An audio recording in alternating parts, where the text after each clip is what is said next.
واحد بعت لي امبارح وبيقول لي انا كلبي مات بسبب الاحتباس الحراري. كلبك مات بسبب الاحتباس الحراري عشان انت حاطه في حته فيها شمس. الكلب ما بتغرلوش الميه كل ساعتين، الكلب ما بيستحماش كل يوم او كل يومين، الكلب ما بتسرحلوش وتوقع من عليه الشعر عشان الشعر ده بيحرره وبيعمل له فطريات وحساسيه والتهابات.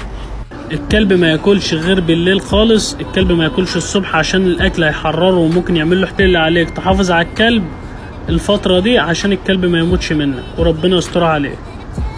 اعراض الاحتباس الحراري ايه هي؟ هتلاقي درجة حرارة الكلب عدت ال 40 درجة، هتلاقي الكلب بيتنفس وبيلهث بسرعة كبيرة جدا، هتلاقي لون اللسان اتغير من اللون الاحمر للون الازرق، هتلاقي لون اللثة احمر بطريقة اكتر من الطبيعي، هتلاقي الكلب عنده خمول وهمدان وعنده رعشة. الكلب ده نزل دم في اي وقت هيغمى عليه، ولو فقد الوعي ممكن يصاب بالسكتة الدماغية او تضرر في الكبد والكلى والجهاز العصبي.